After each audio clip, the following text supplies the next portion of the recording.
안녕하세요. 사연에 빠지다의 DJ 민영입니다. 오늘도 두 가지 사연 준비되어 있으니 끝까지 함께 해주시고요. 구독과 좋아요 버튼도 눌러주세요. 그럼 오늘의 사연 바로 만나볼게요.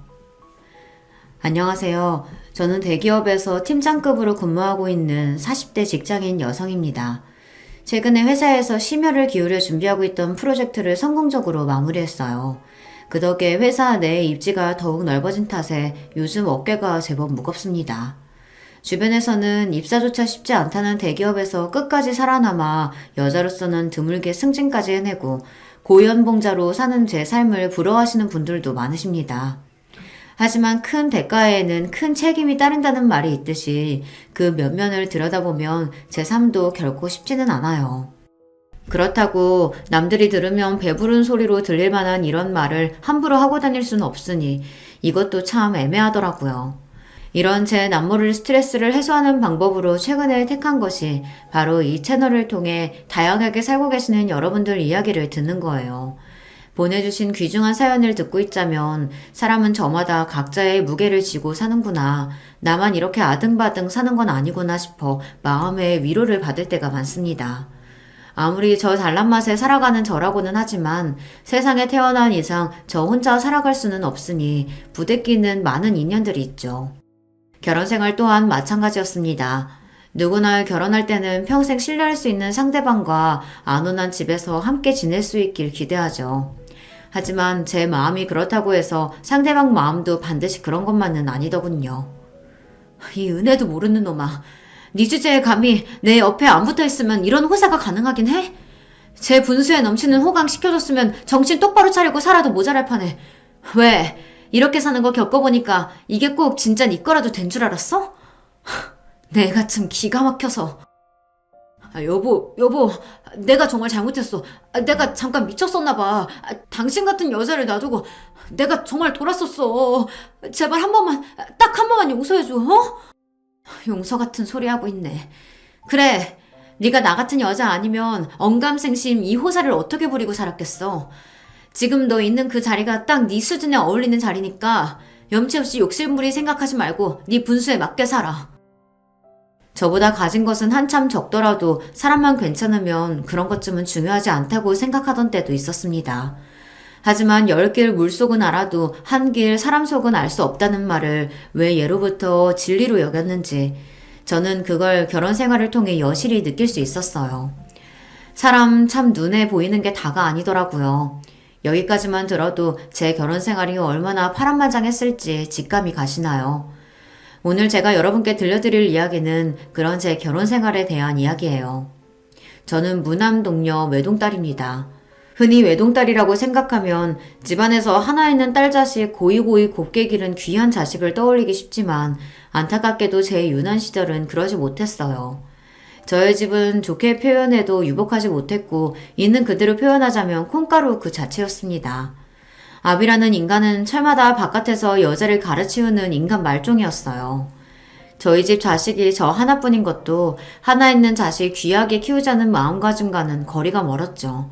늘 그렇듯 여자가 많았던 제 부친이란 사람이 자기 보기에 신부감으로 썩 괜찮다고 판단했던 저희 엄마를 꼬여내 속전속결로 결혼한 이후 저 하나 낳고는 내도로 바깥으로만 돌았으니까요. 그래도 여러 여자 거쳐갈 만한 반반한 상판댁이 가지고 있었던 아버지한테 홀랑 넘어간 엄마는 제대로 된 남자라고는 만나본 적이 없었어요. 그나마 아버지와 짧게 연애한 후로 곧장 시집와 저를 낳았으니 남자라고는 아버지밖에 몰랐습니다. 그렇다고 이게 순정적인 사랑이었냐 하면 그런 순애보와는 거리가 멀었죠. 이 정신 나간 놈아, 이 발정난 놈아. 네가 네 마누라랑 네 새끼 놔두고 벌써 이게 몇 번째야. 너 진짜 나 죽는 꼴 보고 싶어? 그래? 어? 이 여자가 진짜 애 다 듣는데 못하는 말이 없어. 그렇게 애 듣는 게 무서우면 네 놈이 행실을 똑바로 했어야지. 이거 놔! 아버지라는 인간은 잠잠해질라 싶으면 또다시 새 여자와 노닥거리고 그렇게 아버지의 여자가 바뀔 때마다 죽는다며 난동을 피우는 어머니였습니다. 사실 제가 생각하기에 진짜 죽을 생각은 없었을 거예요. 항상 아버지가 집에 들어올 때만 식칼을 사납게 휘두르며 자살소동을 피웠지만 슬쩍 실금 그어 피 비치는 정도 외에는 스스로 치명상을 입힌 적이 단 한 번도 없었으니까요. 그저 아버지 잡기 위한 쑤였을 겁니다. 1년에 며칠 집에 들어오지도 않는 아비라는 사람 들어오는 날만 쏙 골라서 그 난장을 피웠으니 말입니다. 어린 제 눈에 그런 부모가 얼마나 지긋지긋했을지는 설명을 하지 않아도 충분히 이해를 하시겠죠. 처자식 내팽개치고 밖에 나가 여자 노름 한다고 세월 가는 줄도 모르는 책임감이랑은 코딱지만큼도 없는 아비는 말할 것도 없었지만 어머니라고 더 나을 것도 없었습니다. 하나 있는 자식한테 관심이 없기는 어머니도 매한가지였으니까요. 그나마 저한테 관심을 줄 때는 그런 콩가루 부모 밑에서도 어떻게든 악착같이 제 몫을 해내야겠다고 전교 1등 성적표를 들고 올 때 정도였습니다. 아이고 그래. 서인이가 그래도 나 닮아 제 밥벌이는 제대로 하고 살겠구나. 내가 너 하나 보고 산다. 너 하나 보고 살아. 이렇게 말하면 참으로 돈독한 모녀지간처럼 들릴지 모르겠으나 어머니가 제게 환히 웃으며 자랑스러워할 때는 딱 그 순간뿐이었습니다. 대부분은 이런 식이었죠. 이 나쁜 년, 이 인정머리도 없는 년. 너는 네 애비랑 똑같아. 어미가 이렇게 죽을 똥 말 똥 개고생을 해줘서 키워줬으면 너는 당연히 내 편을 들어줘야지. 어미가 싫은 소리 좀 했다고 불만을 덕지덕지 붙이고 앉아있는 저 꼬라지 좀 봐. 지 애비 똑 닮아가지고. 네, 술만 들어가면 아버지를 비롯한 온 세상 전체를 저주하며 온갖 폭언을 쏟던 어머니였습니다. 그 폭언의 대상에 저라고 빠져있지 않았죠. 지금이야 다 커서 생각하니 남편이라고 결혼한 작자는 집안 살림이라고는 거들떠볼 생각도 없이 여자들이랑 놀아나느라 바쁘고 가정 건사해보겠다고 어떻게든 식당 일이며 온갖 부업의 잡일까지 몸이 부서져라 일해야 했으니 어머니 삶이 참 팍팍했을 거라는 인간적인 이해는 같습니다. 하지만 그렇다고 해서 그게 부모로서 용서받을 수 있는 행동은 결코 아니었어요. 못 살겠으면 차라리 이혼을 해, 이혼. 이놈의 기집애가 못하는 말이 없어? 내가 누구 때문에 이렇게 사는데? 내가 너 아니었으면 이렇게 참고 살지도 않았어. 그러니까 차라리 갈라서라고. 내 핑계 대지 말고.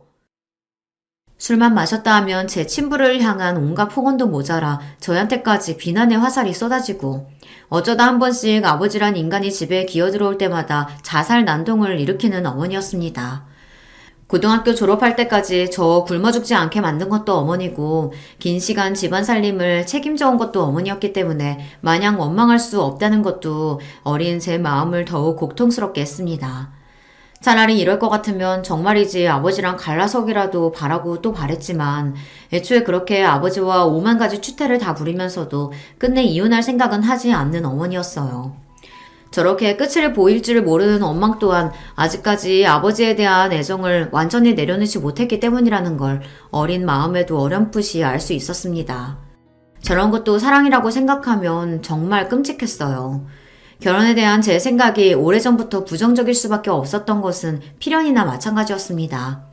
그나마 간간히 들려오던 아버지도 저 중학교 3학년 이후로는 완전히 소식이 끊어지고 어머니도 좀 잠잠해졌습니다. 희한하게도 아버지와 그렇게 죽일 듯 싸우는 게 꼭 어머니 삶의 원동력이라도 되었던 것 같아요. 아버지가 저희 인상에서 완전히 사라지자 저는 술에 취해 제게 폭언을 퍼붓는 일도 일어나지 않았죠. 그나마 딱 고등학교 때에 맞춰서 사라져준 덕분에 대학 입시 공부나마 정신 시끄럽지 않은 상태에서 할 수 있었던 게 다행스럽게 여겨졌습니다. 하지만 그 와중에도 어머니 정신은 날이 갈수록 메말라갔어요. 너는 나같이 미련한 여자랑은 달라서 독한 구석도 있고 네 앞가림 정도야 너 알아서 할 테니 크게 걱정은 없다. 어미가 돼서 제대로 해준 것 하나 없어. 미안하다. 서희야. 제 대학 합격 통지 듣고 얼마 안 되어서 결국 지병으로 몸져 놓으신 어머니께서 제게 남긴 마지막 유언이었습니다. 어머니가 임종하시는 순간까지도 아버지란 인간은 끝내 나타나지 않았어요. 찾아오는 조무객도 별로 없는 초라한 장례식을 치르며 저는 결코 어머니처럼 살지 않으리라 굳게 마음을 먹었습니다. 남자 하나 때문에 인생 다 걸어 자식이고 나 스스로고 갉아먹는 짓은 하지 않겠다며 눈물을 머금고 결심했죠. 인간적으로는 참으로 가여운 어머니의 일생이었으나 그런 안타까운 마음에도 불구하고 부모로서는 형편없는 어머니였으니까요. 그렇게 양친 모두 잃고 세상에 홀로 남겨져서 시작하게 된 대학생활은 의외로 괜찮았어요. 어머니와 둘이 살 때도 살림이 넉넉한 편이 아니었기 때문에 항상 집에서 눈치를 봐야 했고, 참고서 한 권 사는 것도 쉽게 입을 떼기 어려웠습니다. 비록 하나 있는 자식이라도 남겨줄 재산도 없이 떠난 어머니셨기 때문에 모든 생활을 저 스스로 건사해야 한다는 게 쉽지는 않았어요. 하지만 이제 채워야 할 입은 저 하나밖에 없었고, 그 어수선한 환경에서도 이를 악물고 공부한 탓에 들어갈 수 있었던 명문대생이라는 타이틀 덕분에 괜찮은 과외자리도 여러 소개받을 수 있었습니다. 물론 남의 돈 버는 일이 그 무엇 하나 쉬운 일이 없으니 고생스럽기는 했지만, 고액 과외 여러 개 하며 지내다 보니 오히려 엄마와 함께 살 때보다도 긍정적인 여유가 있는 편이었어요. 등록금이랑 생활비 충당하는 정도는 저 스스로도 충분히 해낼 수 있었습니다. 그러다 보니 저도 그제야 마음의 여유가 좀 생기더라고요. 저한테 누군가와 함께 사는 게 결코 좋은 기억일 순 없다 보니 갓 성인이 되자마자 시작한 자취생활이 그렇게 만족스러울 수가 없었어요. 누가 저한테 눈치 주는 사람도 없고, 술 먹고 행패 부리는 사람도 없고, 혹여나 한참 연락을 끊은 아버지가 갑자기 나타나서 집안을 난장으로 만들지나 않을까 하는 불안감에 시달릴 필요도 없었습니다. 혼자 사는 게 딱 적성에 맞는다고 생각했어요. 그때는 워낙 긴 시간을 시달려온지라 외로움을 느낄 새도 없었습니다. 그야말로 제 세상이라고 생각했죠. 그렇게 과외해가며 학교 다니는 와중에도 공부는 악착같이 했습니다. 이 세상 천지에 믿을 거라고는 저 스스로밖에 없었으니까요. 제 부모가 온몸으로 보여줬던 불행의 전철을 밟지 않기 위해서라도 제 능력으로 올라갈 수 있는 데까지 올라가야 직성이 풀릴 것 같았습니다. 대학생활 내내 성적관리나 대외활동 등을 철저하게 관리한 덕에 대학 졸업반을 끝마치기도 전에 제가 입사를 희망하던 대기업에 우수한 성적으로 합격할 수 있게 되었습니다. 취업 준비하는 동안 의지할 만한 사람이라고는 하나도 없는 저였으니 어떻게든 졸업 전에 좋은 일자리를 잡아야 한다고 피땀 흘려가며 노력한 것이 결실을 맺게 되었다는 생각에 뿌듯했어요. 하나 마음먹으면 온 사활을 걸고 제대로 덤벼드는 제 성격답게 온갖 수재들이 모여있다고 하는 대기업에 입사한 후에도 저는 제 기량을 적극적으로 펼쳐나가기 시작했습니다. 그런 저를 보면서 시기하는 동료들도 많았으나 제 적극성을 높이 평가해주시는 분들 역시 많았어요. 특히나 사수들 중에서 여성인 선배들 같은 경우에는 그런 저를 기특하게 봐주시고 예뻐해주시는 분들이 많았어요. 요새 아무리 판도가 바뀌고 있다곤 하지만 여전히 여성에 대한 유리천장이 존재하고 있고 대기업도 그 면면을 들여다보면 상당히 보수적인 집단이기 때문에 여성이 끝까지 살아남기에 결코 녹록한 환경은 아니었습니다. 그 속에서 악착같이 살아남아 그 자리까지 올라간 여자 선배들 눈에는 아등바등 어떻게든 위로 올라가려고 길을 쓰는 신입인 제 모습이 마치 과거의 자신을 보는 것 같았겠죠. 그런 선배들 도움으로 저 역시 험난한 사회생활을 나름대로 잘 헤쳐나갈 수 있었습니다. 그렇게 잘난 선배들도 예외 없이 무너지는 순간이 있었는데요. 바로 결혼과 출산이었습니다. 업무할 때 그렇게 똑부러지고 당찰 수 없었던 선배들이 결혼 후 아이를 낳기 시작하면서 그 되찾던 기세가 꺾이고 결국은 하나 둘씩 회사를 떠나는 모습을 볼 때마다 정말이지 이해할 수가 없었어요. 저렇게 잘난 여자들도 결혼과 출산에서는 자유로울 수가 없는 건지, 지금껏 그리 고생해서 쌓아올린 탑을 어째서 저리 한순간에 무너뜨릴 수밖에 없는 건지 안타깝다 못해 원망스러울 지경이었습니다. 서희야, 너는 절대 결혼하지 마라. 결혼하지 말고 네 능력 끝까지 펼쳐서 올라갈 수 있는 끝까지 한번 올라가 봐. 끝까지 회사에서 살아남을 수 있으리라 의심치 않았던 선배가 떠나면서 씁쓸한 표정으로 제게 남긴 말이었습니다. 이런 일을 몇 번 겪다 보니 저 나름대로 패턴이 눈에 보이기 시작하더라고요. 좋은 대학 나와 좋은 직장 다니며 훌륭한 스펙 갖춘 선배들이었으니 결혼 상대들 역시 다들 조건이 출중했어요. 그럼에도 불구하고 항상 결국 져주는 쪽은 여자 쪽이 되더라고요. 출산 문제에 있어서도 그렇고 아이 양육에 있어서도 그랬습니다. 다들 남편 못지않은 높은 스펙의 고연봉자였음에도 결국 희생은 아내와 엄마의 몫이 되었다는 거죠. 그러다 보니 그런 생각이 들더라고요. 내가 아무리 잘난 사람이라고 해도 나랑 비슷한 잘난 사람 만나면 결국 굽히는 쪽은 내 쪽이 될 수밖에 없겠구나. 선배들이라고 처음부터 결혼해서 자기 꿈 버리고 살 생각이라고는 추호도 없었을 테니 상황이 그런 식으로 몰아갔겠죠. 잘난 아들 둔 시댁에서 아들이 며느리한테 기죽어 사는 꼴 보고만 있을 리도 없었을 겁니다. 결혼에 대한 제 생각이 더더욱 부정적으로 바뀔 수밖에 없었어요. 결혼이 제 커리어에 결코 득이 되지 않으리라는 생각은 물론이었습니다. 만약 결혼이라는 걸 하게 된다 할지라도 저 잘난 줄 알고 아내 이상을 당연하게 생각하는 남자보다는 차라리 저보다 조건이 좀 떨어져도 제가 계속해서 성공 가도를 달리는 게 오히려 이득이라는 걸 판단할 수 있는 최소한의 계산은 할 줄 아는 남자가 차라리 나을지도 모르겠다는 생각을 하게 된 거죠. 아마 남편을 선택했던 이유도 무의식 중에 제가 그런 생각을 가지고 있었기 때문일 겁니다. 남편은 당시 제가 진행하고 있던 프로젝트의 연계에 참여한 거래처 말단 직원이었습니다. 조주임 뭐해? 얼른 인사드려. 이번 프로젝트 총 책임자셔. 안녕하십니까. 잘 부탁드립니다. 그래요. 우리 잘해봅시다. 저보다 한 살이 어린 남편이었어요. 사실 사회에서 나이 차이 한 살 나는 거야 나이 차이가 난다고 말하기도 민망한 수준입니다만 저 나이를 먹고도 함께 온 자기 상사 눈치를 봐가며 어리바리 사회 초년생 티를 미처 벗지 못한 모습이 꼭 한참 동생같이 느껴졌습니다. 나중에 알고 보니 대학 졸업하고 나서도 취업한다고 꽤 고생한 탓에 취준생 시절을 제법 길게 보냈다고 하더라고요. 3년 넘게 취업에 매달린 끝에 간신히 들어가게 되었다는 회사가 바로 그 프로젝트에 참여했던 저희 하청업체였던 거죠. 한마디로 스펙이나 조건이나 저한테는 될 것도 아니었습니다. 그래서 처음에는 이성이고 뭐고 고려할 생각조차 해본 적이 없었습니다. 언감생심 저한테 마음을 품을 거라고는 상상조차 못했고요. 프로젝트 준비하면서 그쪽 업체에서 저희 쪽으로 외근을 나올 일이 잦아졌어요. 저 마실 음료나 간식거리 준비하면서도 유독 제 취향에 맞춰 정성껏 준비를 해도 그저 제가 이 프로젝트 총 책임자이니 아무래도 제 눈치를 가장 많이 보겠지 하고 대수롭지 않게 생각했죠. 그랬기에 프로젝트 끝날 무렵 얼굴이 시뻘개져서는 버벅거리며 제게 마음을 고백하는 남편한테 놀라다 못해 조금 어이가 없을 지경이었어요. 그전까지는 그런 쪽으로는 전혀 생각을 해보지 못했으니까요. 이런 어이없는 작업에 어처구니 없게도 넘어간 것이 두고두고 제 인생의 골칫거리가 될 줄은 그때는 몰랐었죠. 한 가지 변명을 하자면 그 당시 시기가 안 좋기도 했습니다. 앞에서 언급했듯이 제가 회사에서 입지를 넓히면 넓힐수록 제가 의지하고 믿어왔던 여자 선배들은 거의 자취를 감추고 있었어요.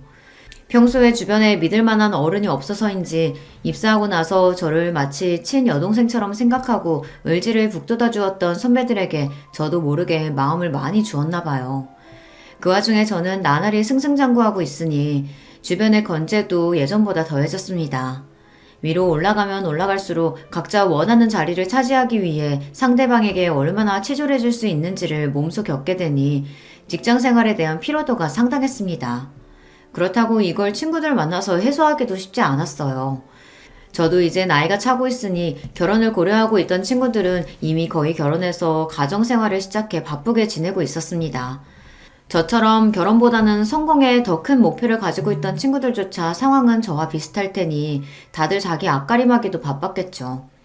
평소에 외로움을 잘 타지 않는 성격이라고 생각했는데 상황이 이렇게 되다 보니 저 역시 힘에 부치더라고요. 그러니 남편은 운이 좋았던 겁니다. 하필이면 제가 살면서 가장 마음이 약해져 있고 외로움을 타던 시기를 본의 아니게 공략하게 된 셈이니까요. 그래도 연애할 때는 꽤 좋았어요. 처음부터 서로의 조건이나 스펙이 차이가 많이 난다는 걸 알고 시작했기 때문에 이런 부분은 서로 조심을 하기도 했습니다. 제 입장에서는 불어 상대방 자존심 상할 일 없게 한다고 예의를 잘 지키고 있었고 남편 입장에서는 자기 조건 생각하면 언감생심 꿈도 못 꿀 여자를 만나게 되었으니 그만큼 제게 더 지극정성으로 대했죠. 그때는 그것조차 흡족하게 느껴졌습니다. 잘난 남자들은 온 세상에서 자기 잘난 걸 모를 수 없도록 추켜 세워주며 사회적으로 대접을 받으니 그만큼 콧대도 높았으니까요. 그럼 남자 비위 맞춰주며 속 끓이고 저 자세로 나가느니 이렇게 자기 처지를 잘 알고 저 귀한 줄 알고 정성을 쏟아주는 남자 만나는 게 나쁘지 않게 느껴졌어요.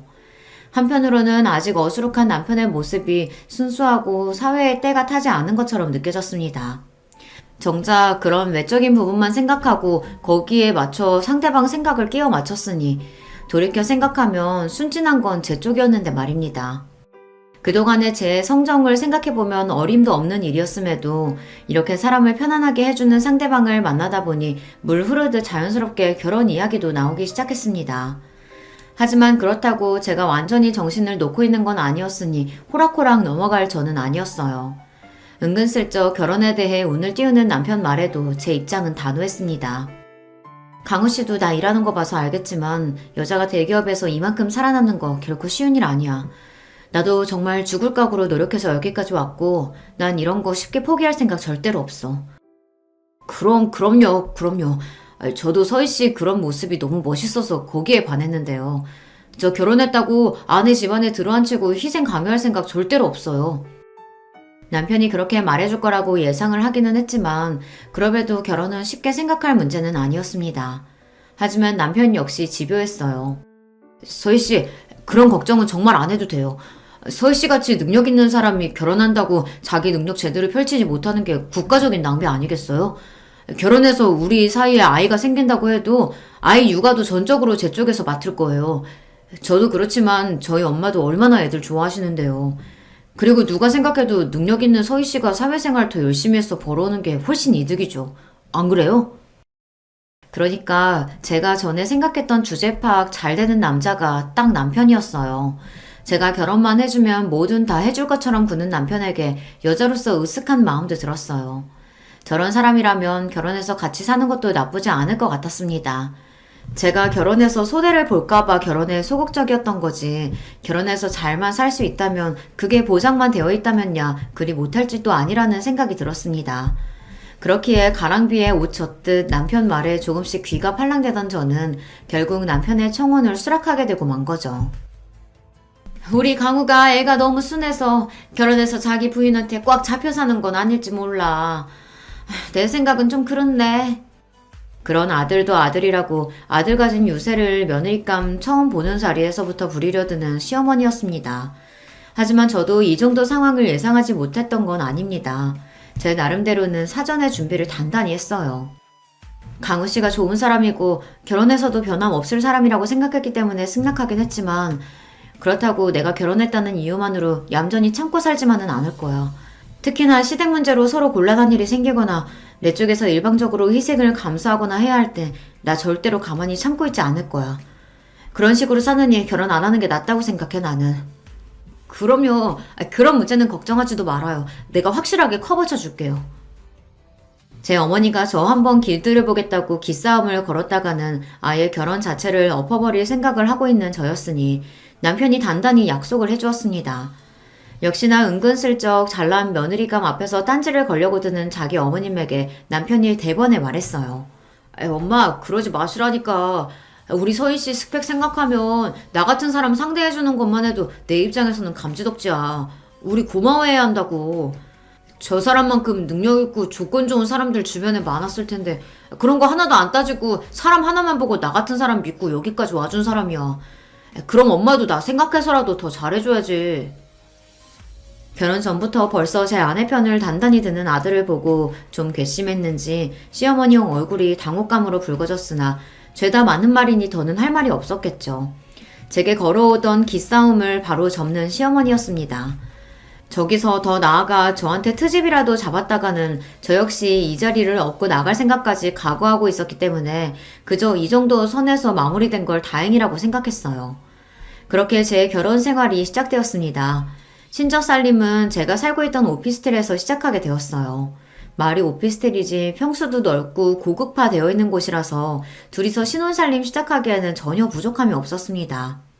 저한테 그렇게 결혼하자는 소리를 해댔으면서도 막상 결혼 준비하려고 보니 모아둔 돈이라고는 얼마 되지도 않는 남편 사정을 고려하면 사실 선택의 여지가 없기도 했어요.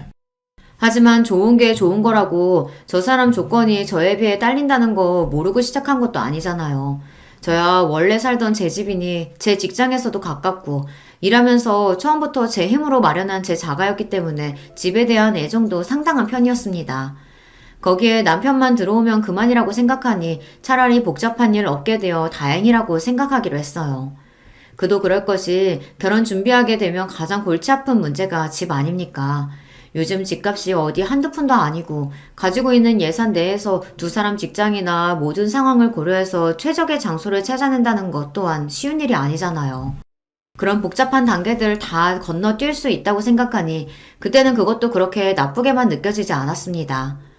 그래도 결혼하는 건데 남편이 몸만 딸랑 들어올 수는 없으니 혼수 명목으로 필요한 가구나 가전들을 해가지고 들어오긴 했어요. 물론 이미 제가 사용하고 있던 고급 가전들이 상당수 준비되어 있었기 때문에 남편 쪽 부담이 그리 크지는 않았을 겁니다. 보통 결혼하는 부부들 의뢰하는 남녀 역할이 바뀐 거나 마찬가지였죠. 사실상 몸만 가지고 제 집에 들어오게 된 남편이 제게 미안한 듯 말했습니다. 결혼하는데 소희 씨가 부담한 게 너무 많아서 미안해요. 지금은 비록 내가 연차도 얼마 안 되고 모아놓은 돈도 없어서 이렇게 시작하지만 살면서 나 선택한 거 후회하지 않도록 내가 정말 잘할게요. 별소리를 다 해. 괜찮아요. 나도 크게 부담한 거 없어. 살던 대로 하던 거에 강우 씨 하나 더 맞이하는 것 뿐인걸. 너무 그렇게 생각하지 말아요. 형편대로 하는 거지. 남편에게 한 말은 진심이었어요. 더 좋은 조건의 남자를 만나 결혼을 했더라면 훨씬 호화스럽게 신혼생활을 시작할 수도 있었겠죠. 하지만 저 어릴 때 살던 걸 생각하면 저 지금 이렇게 갖추고 사는 것도 제 나름대로는 호사였어요. 한마디로 결혼 통해서 한몫 잡아볼 생각은 애초에 해본 적도 없다는 거죠. 무엇보다 결혼은 생활인데 그런 것보다는 함께 살면서 제 마음 편안하게 해줄 사람 만나는 게 더 중요하다고 생각했습니다. 결혼하면서 복잡한 일 겪을 생각은 없었기에 결혼식도 최대한 간소하게 하기로 했어요. 아시다시피 제가 친정이랄 게 없지 않습니까? 그러다 보니 자리 채워주실 만한 일가 친척분들 제대로 연락되는 분들도 없었고요. 저희 쪽 하객이라고 하면 제 가까운 친구나 지인들 제외하곤 일하면서 만난 회사 인맥들이 전부였죠. 물론 제 직급이다 보니 거래처 쪽이나 하청업체 쪽에서 제게 눈도장이라도 찍으려고 은근히 결혼식 초대를 바라기도 했습니다. 하지만 저는 굳이 그런 사람들로 북적거리며 시끄러운 결혼식을 치르고 싶지는 않았습니다. 제 말이라면 무조건 옳다는 소리부터 하는 남편이다 보니 저희 둘끼리는 의견 일치가 잘 되었어요. 문제는 시어머니였습니다. 그래도 내가 하나 있는 아들 장가 보내는데 이렇게 결혼식에 조출해서 쓰겠어? 엄마는 이미 다 끝난 얘기를 왜 또 꺼내고 그래요. 저희가 하객수도 최소한으로 받고 결혼식에 큰돈 쓰지 않고 살림에 보태겠다는 뜻을 밝히자 대본에 싫은 티를 내는 시어머니였습니다. 하지만 애초에 결혼식 자체가 저나 남편 주머니에서 나오는 건데 시어머니가 그렇게 싫은 티 내봤자 별 도리 없었을 거예요. 그게 정 마음에 안 들고 당신 아드님 휘황찬란한 결혼식 시키고 싶으시다면 본인이 결혼식 자금이라도 대주셨으면 또 몰라요. 아들 거의 공짜로 보내는 판에 결혼식은 신부 쪽에서 주로 준비하는 거라며 은근히 슬쩍 입을 씻으려는 시어머니였습니다. 그 속셈이 빤한데 굳이 시어머니 비위 맞춰줄 생각은 없었어요. 그렇게 결혼식 역시 저의 뜻대로 진행되게 되었죠. 결혼 초에는 참 좋았습니다. 남편이 취미가 요리라서 신혼 때는 제 낯빛이 반짝반짝해질 정도로 남편에게 잘 얻어먹고 다녔어요.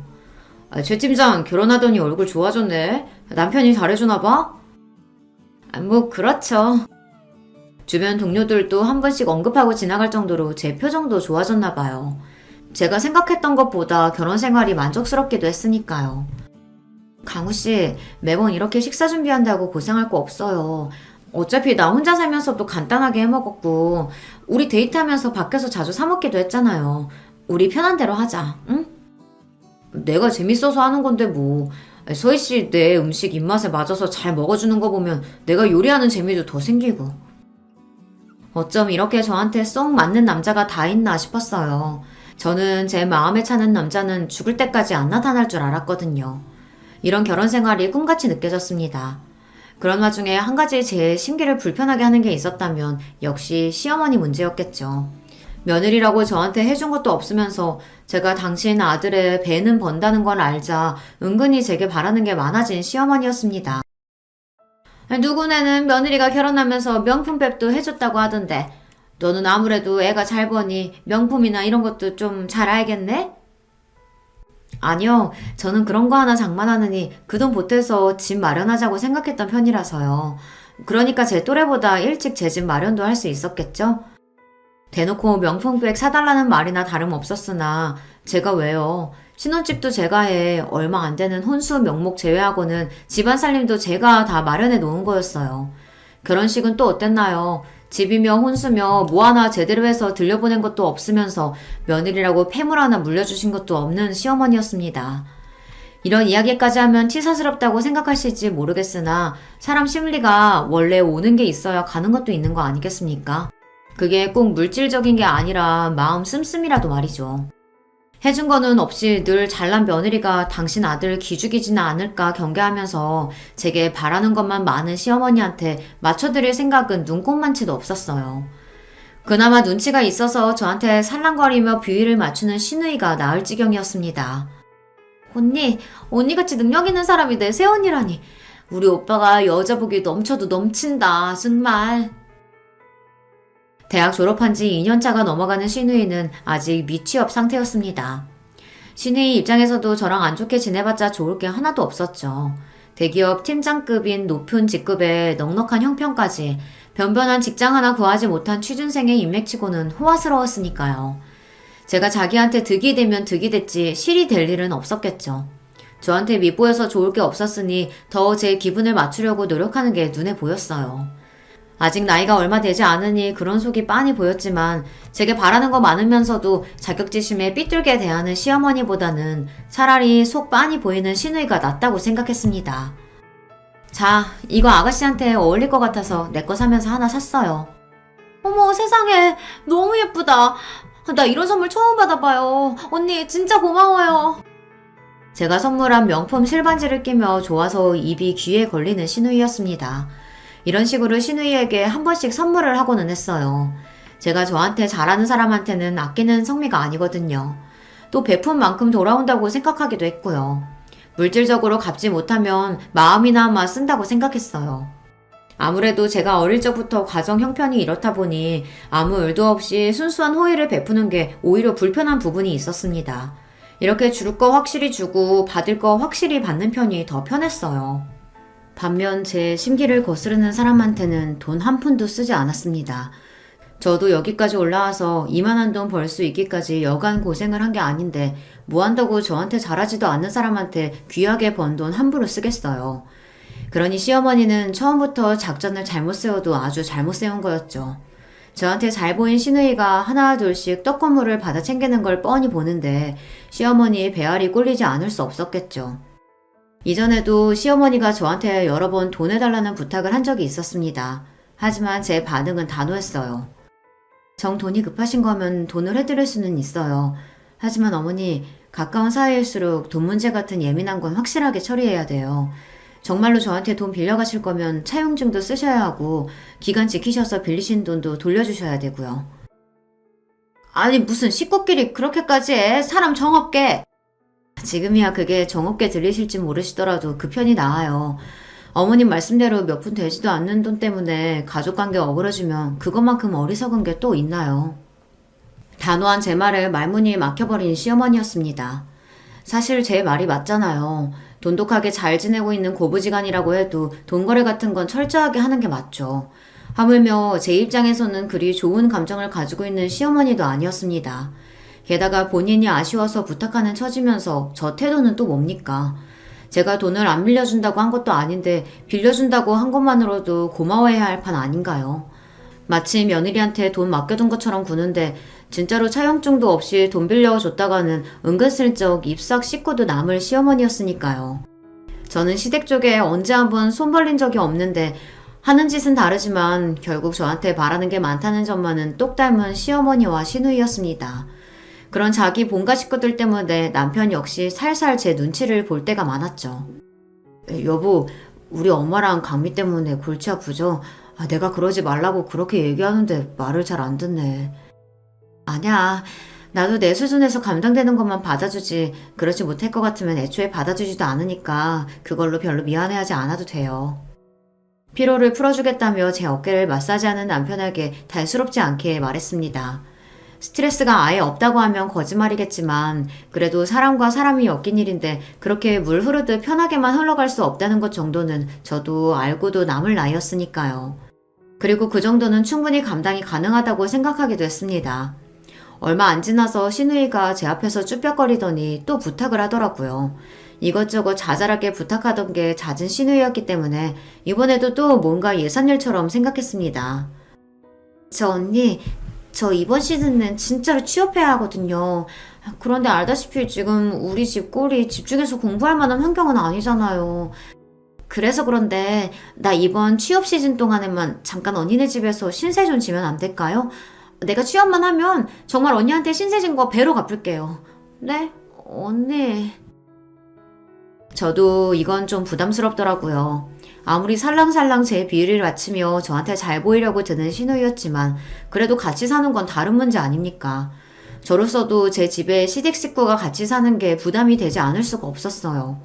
하지만 시댁 형편 생각하면 신우이의 말도 아주 일리가 없는 건 아니었습니다. 시댁 집 규모가 작은 건 둘째치더라도 시어머니가 부업하느라 하루 종일 거실에서 뚱땅대고 있는데 원래부터 진득하게 공부하는 성품이 아닌 시누이 입장에서는 집중력이 흐트러질 만도 했겠죠. 남편 역시 은근히 제 동생 지원 사격을 했습니다. 서희 씨 입장에서 많이 불편한 거라는 건 알지만 정말 제 쥐 죽은 듯이 있게 할게요. 어차피 제 학원도 다녀야 하고 우리 집에 있을 밤늦은 시간에는 공부만 보내면 되니까. 우리 다 직장에 일하러 나갔을 때만 잠깐 집에서 공부하고 우리 집에 들어왔을 때는 잠만 재운다고 생각하면 돼요. 제 소란 피우면 내가 먼저 내쫓을 테니까 딱 몇 달만 도와줄 수 없을까요? 마치 저 말고는 다른 대안은 없다는 듯이 절박하게 제게 매달리는 두 사람을 보고 마냥 안 된다고 거절하기도 쉽지 않더라고요. 결국 신우의 부탁을 들어줄 수밖에 없었습니다. 한동안 약속한 대로 정말 쥐죽은 듯 지내던 신우이였기에 생각보다 지낼만 하다고 생각했어요. 하지만 머지않아 문제가 하나 생겼습니다. 당신 혹시 내 액세서리 한 만졌어? 왜? 뭐가 없어? 아니, 내가 분명히 여기 뒀던 것 같은데 어디 잘못 빼놨나? 제 물건이 하나씩 없어지거나 아니면 제가 평소에 절대 두지 않을 만한 자리에 놓여 있는 겁니다. 그동안의 변화라고는 신우이가 집에 들어온 것밖에 없으니 자연스레 신우이가 제 물건을 만지는 거 아닌가 하고 의심이 들었어요. 하지만 이게 참 말 꺼내기도 애매한 문제잖아요. 증거도 없는데 괜히 죄 없는 사람 잡는 걸 수도 있고 그러다 문득 생각이 났습니다. 지금은 고양이 별을 건너고 난 이후지만 결혼 전에 혼자 살면서 키우던 고양이 때문에 반려동물 캠을 설치해뒀던 기억이 났어요. 그것까지 치우면 정말 소중히 키우던 고양이의 흔적이 다 사라지는 것 같아서 설치한 걸 떼어내지는 않았으나 당연히 가동은 멈춰두었죠. 그래서 혹시나 하는 마음에 몰래 캠 기능을 다시 켜두었어요. 그러고는 갑작스레 회사에서 이슈가 터지는 바람에 제가 며칠 집에도 제대로 들어가지 못했습니다. 하도 정신이 없고 거의 잠도 자지 못했다 보니 캠 켜놓은 것도 자연스레 잊게 되었죠. 터진 일 해결한다고 피가 마르는 며칠간의 시간을 보낸 후 간신히 사건을 수습할 수 있었습니다. 제가 그래도 건강은 항상 자신을 하던 사람이었는데 며칠이나 밤을 새고도 멀쩡할 수는 없었나 봐요. 으슬으슬 몸살 기운이 올라오기 시작했습니다. 팀장님, 이제 급한 불도 어지간히 껐는데 들어가서 집에서 눈 좀 붙이세요. 지금 팀장님 안색이 너무 안 좋아요. 그래, 그럴까? 자기들도 오늘 일찍 퇴근해, 그럼. 회사 입사하고 나서 제가 근무 시간도 채 마치지 못하고 조퇴하는 건 처음이었습니다. 그 정도로 잠이 쏟아지더라고요. 얼른 집에 가서 뜨끈한 물로 샤워하고 제 포근한 침대에 몸을 묻고 싶다는 생각밖에 없었어요.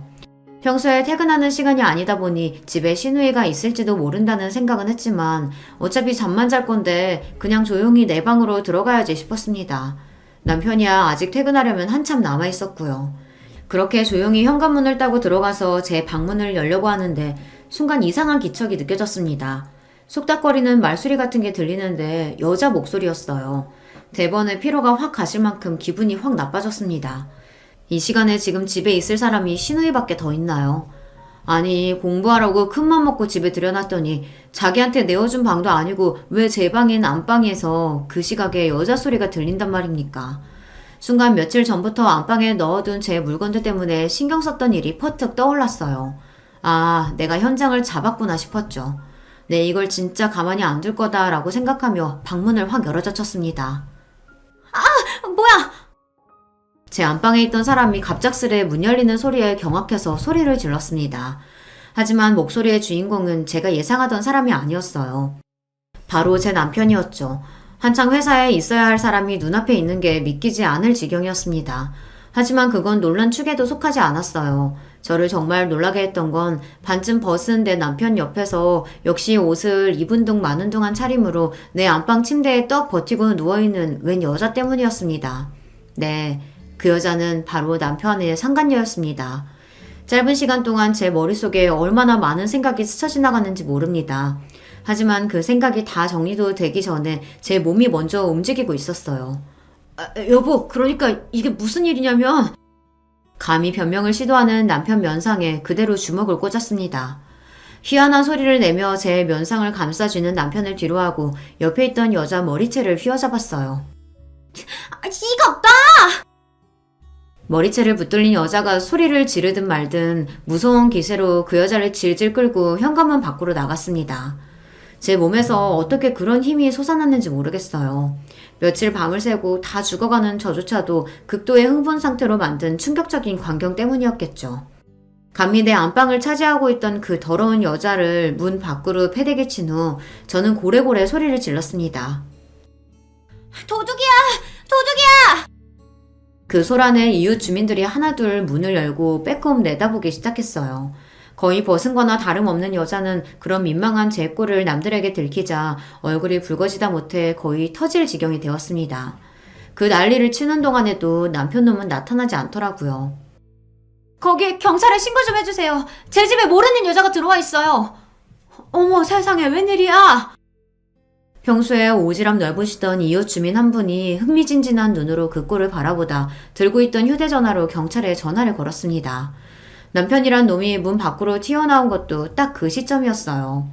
저 비겁한 놈이 방금까지 저랑 붙어먹던 여자는 옷도 제대로 못 걸치고 문 밖에 쫓겨나 저 수모를 당하고 있는데도 그 와중에도 제 체면은 챙기고 싶었는지 위아래 옷을 다 갖춰 입고 나왔더라고요.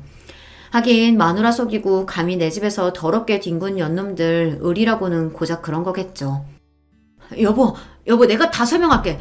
제발 내 얘기 좀 들어줘. 대번에 바닥에 무릎을 꿇고 파리처럼 두 손을 싹싹 비벼가며 제게 비는 남편이었습니다. 하지만 제가 어디 그런 꼴 두고 보고 있을 사람인가요? 제 불우한 어린 시절 이야기는 여전히 기억하고 계실 거예요. 저한테 외도는 애초에 타협의 대상이 아니었습니다. 처자식 내팽개치고 외도를 일삼던 아비와 그런 아비를 끝끝내 포기하지 못해 하나뿐인 자식에게 생채계를 남긴 어미를 떠올리면 그러려고 해도 그럴 수가 없었어요.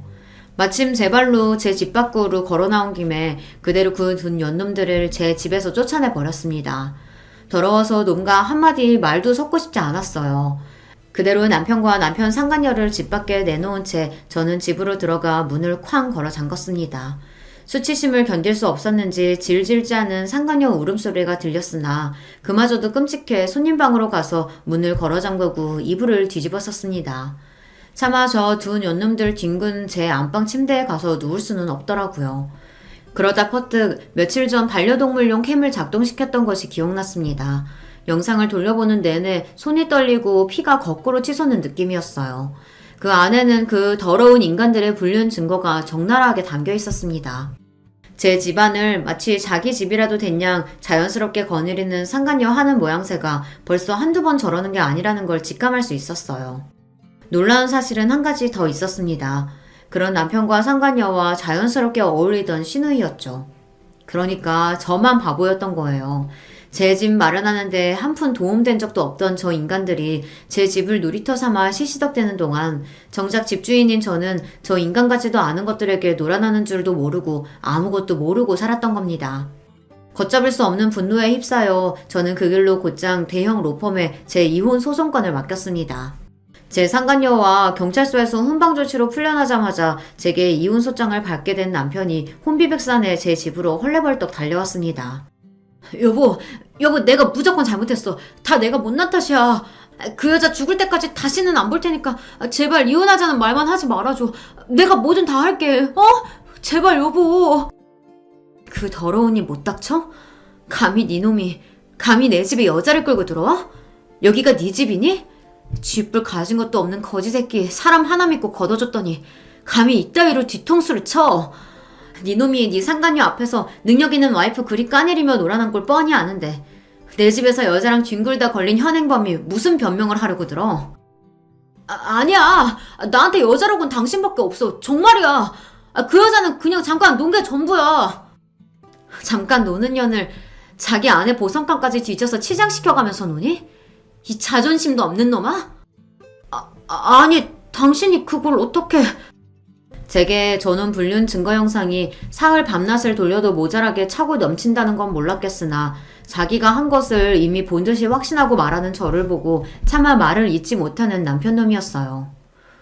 원래도 사람 하나 빼면 볼 거 하나도 없는 놈이라고 생각했는데 애초에 그것조차 내 앞에서 꾸며낸 허상이라는 걸 알았으니 너 같은 놈 뭘 보고 내가 같이 살겠니? 가서 네 분수에 맞게 구질구질하게 살아. 이참에 그 여자랑 살림이라도 차리면 되겠네. 내가 미쳤다고 너 같은 모자란 놈을 잡아? 어디 가서 잘 살아봐. 여보, 제발 나 버리지 마. 그 뒤로 무슨 개소리를 짓거리든 말든 놈과 더 이상의 대화는 없었습니다. 그만큼 이혼에 대한 제 뜻이 확고했으니까요. 그나마 저런 놈하고 애라도 낳지 않은 걸 천운이라고 생각했어요. 내가 할 수 있는 모든 것을 다해서 저놈 인생을 망가뜨리겠다고 이를 부득부득 갈았습니다. 없는 살림에 뜯어낼 수 있는 최대한의 위자료를 뜯어낸 것도 모자라 당장에 시어머니께 빌려줬던 돈도 소송을 걸었죠. 역시 차용증 쓰기를 잘했다고 생각하며 말이에요. 잘난 아내 만나 다니던 회사에서 어깨 좀 펴고 다녔던 놈이 쫓기듯 지방 발령을 받은 것도 제게 이혼 당한 후 얼마 되지 않은 시점에서였어요. 제가 특별히 편의를 봐준 적은 없으나 그래도 비슷한 조건이면 남편 회사를 선택했던 것이 모조리 철회되었으니까요. 같은 회사 말단 사원이었던 상간녀 역시 일자리를 잃었습니다. 잘난 마누라 덕 보며 주제에 넘치던 호사를 부리던 놈이 제 알량한 남자로서의 자존심은 조건이라고는 볼 거 하나도 없는 여자에게서 채우고 있었던 겁니다. 폭풍 같은 기세로 이혼을 마무리하고 놈을 나락으로 떨어뜨리고 나니 그제야 허무감이 밀려왔습니다. 남편뿐만 아니라 저를 기만한 시댁까지 풍비박산을 내었으니 이제 이 더러운 인연은 이갈로 떠나보내자 마음을 다잡았어요. 제게 결혼은 실수로 남았으나 저를 지금 이 자리에 이르게 한 것은 바로 이러한 실수를 최대한 빨리 털고 다시 일어났다는 점입니다. 이번에도 예외는 아니었어요. 사실 일하느라 바빠서 생각보다 이혼의 아픔이 길게 가지도 않았습니다. 제 파란만장한 결혼 이야기는 여기까지입니다. 제 이야기 들어주신 여러분 모두 감사드려요. 안녕하세요. 저는 경기도에 살고 있는 30대 후반 여성입니다. 원래는 비혼주의자였어요. 그래서 결혼할 생각이 전혀 없었는데 남편을 만나고 생각이 바뀌어 5년 전에 결혼을 했어요. 남편이 저를 너무 좋아했고 그때 저도 심적으로 힘든 일이 많았어서 남편에게 의지를 많이 했거든요. 사실 그때 저희 부모님이 돌아가셨었거든요. 사고로 돌아가시고 외동딸이었던 저는 정말 힘든 시기를 보내고 있었어요. 그때 남편이 옆에서 많이 위로해줬습니다. 이 사람이 정말 좋은 사람인지, 이 사람을 내가 정말 많이 사랑하는지 그런 걸 고민하고 깊게 생각해볼 사이도 없이 그냥 이 남자와 결혼을 해야겠다 생각했어요. 그렇게 하지 않으면 제 스스로가 잘못된 선택을 할 것 같았거든요. 그만큼 힘들었어요. 하루아침에 가족을 잃은 거니까 당연한 거였겠죠. 처음 인사간 자리에서 시어머니는 노골적으로 저를 마음에 들어하지 않는 티를 많이 내셨어요.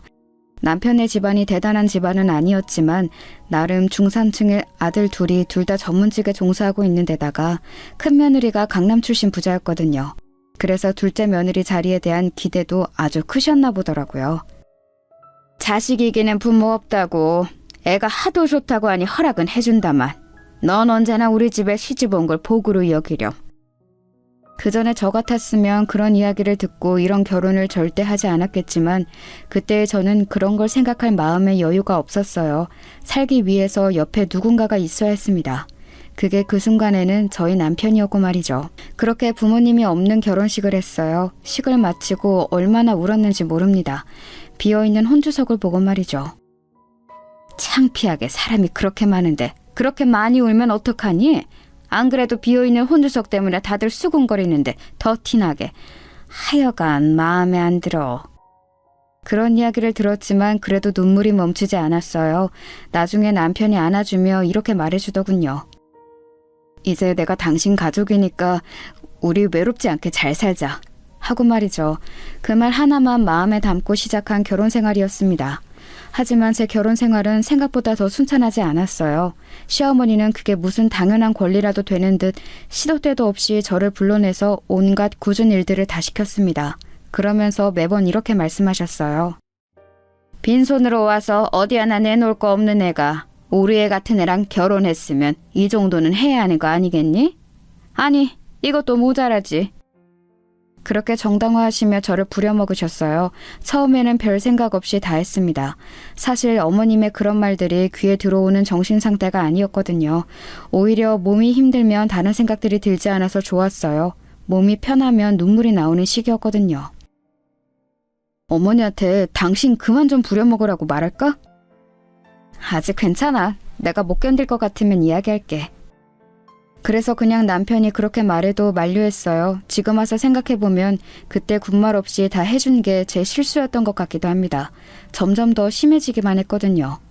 어머님이 그렇게 하시니 형님도 그렇게 하시기 시작했어요. 동서, 다음 주에 우리 집에 와서 음식 좀 해줄 수 있어? 네, 그럴게요. 무슨 일인지 묻지도 않고 그러겠다 했었으니까요. 그때는 말이죠.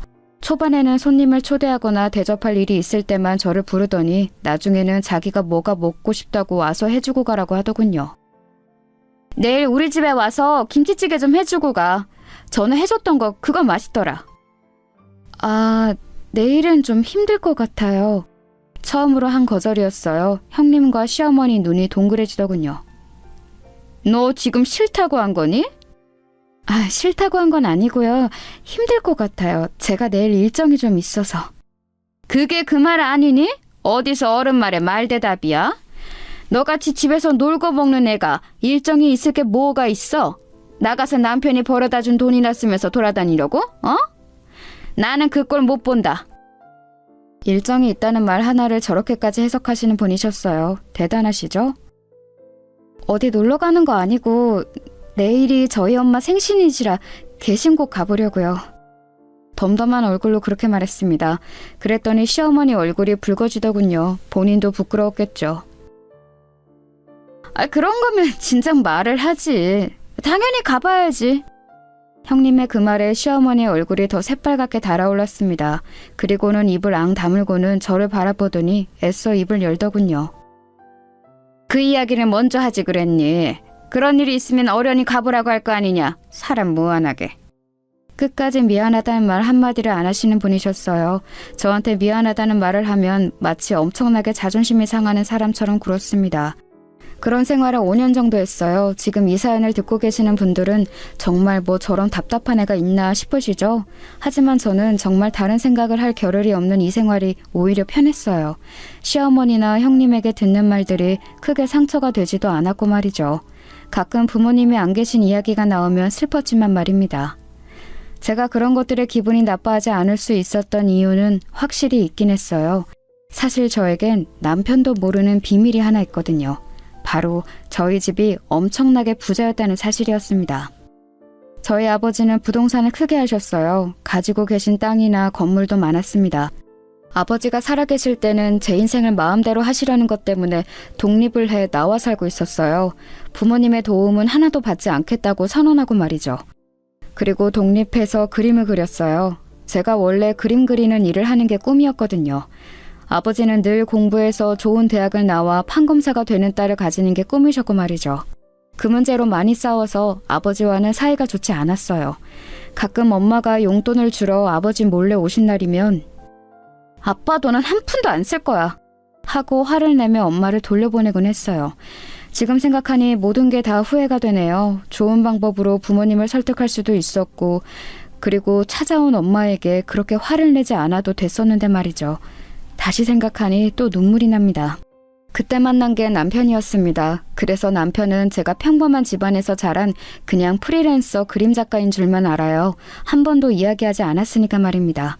일부러 이야기를 하지 않았다기보다는 그렇게 싫어라 했던 부모님의 재산을 자랑하듯 여기저기 떠벌리고 다니는 걸 할 수 없었어요.